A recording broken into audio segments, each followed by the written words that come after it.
Lee Anderson, you're a guy with a history. You were a member of the Labour Party. You campaigned for the Labour Party. You were a Labour councillor in Ashfield before you became the Tory MP for Ashfield. Why would school unions put out such misinformation, Lee? I think that's pretty obvious, Martin. We have the unions, the Labour Party, and the media all working together to attack pretty much everything, I think, that this government has tried to do. And one of those things they are leaping on the back of is education. Now, I visit a lot of schools, not so many recently, but I do Zoom calls and I've done a few playground visits as well. And I can tell you from me that some of the teachers are actually scared of the unions. Some of the letters they've had, the briefings they've had from the unions makes them feel uneasy.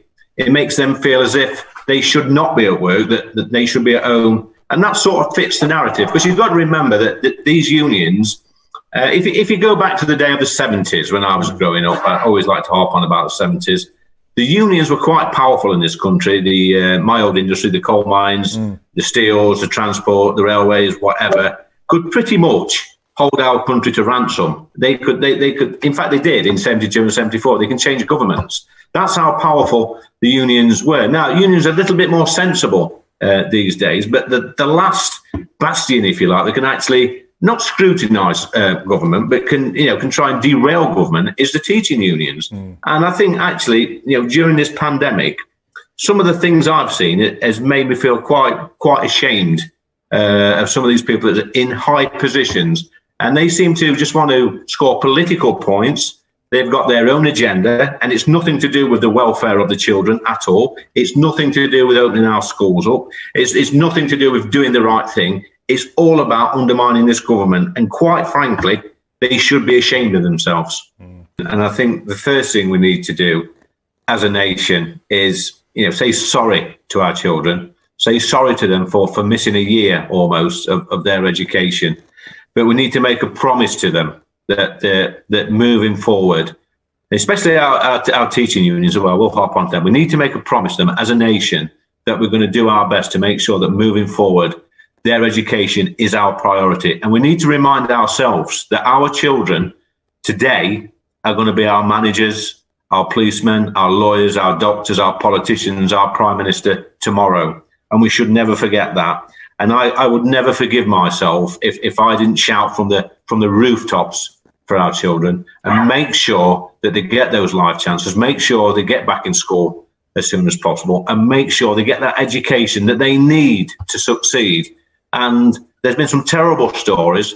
I've heard some heartbreaking things from my constituents, and I've just got to say that the children I've met with on sometimes a weekly basis on Zoom calls like this, I've done some sessions with them, and they are absolutely brilliant. They want to be at school.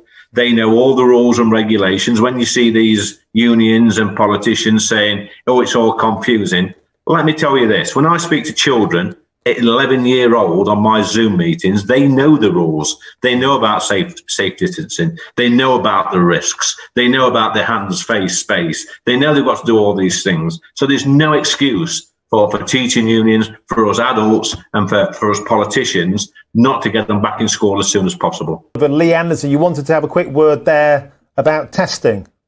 I completely get the argument that weekly testing or twice weekly testing. I suspect, though, Martin, and I know I bang on about the unions, they're going to object to this. They're going to either want extra training, extra money, or something that's going to put a bit of a block on teachers doing testing on themselves in school. So watch out for that one. I'll make a prediction that there will be some kickback from unions on that one. Well, hang on. Why would my missus gets given a pack of tests when she gets into school. She goes home, she does it herself. She goes back knowing with some degree of certainty that she's okay and safe to teach that day. Why the hell would anybody want to stop that process happening?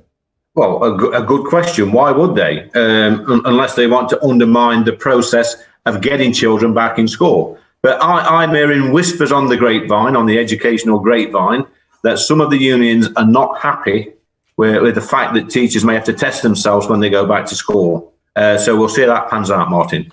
I want to probe you a bit more on that, Lee. What do you mean by that? Why would a union not want an individual to test themselves to be safe? Well, it's a good question.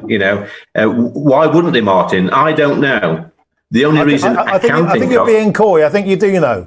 I'm being very coy.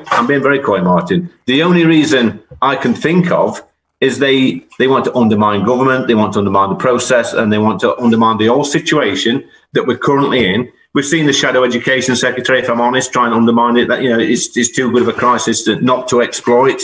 Anything they can do to try and get back at government or get back at Boris, or get back at the Conservative Party, or anything to do with getting our children back at school. There is a tiny element in the trade union movement that will try and undermine that. And I make no bones about it. It's despicable. In my minds, they're just as bad as fifth columnists were 75 years ago. If I'm not being coy now, am I, Martin? I'm actually telling you how I feel. So mark my words, there will be some kickback on this.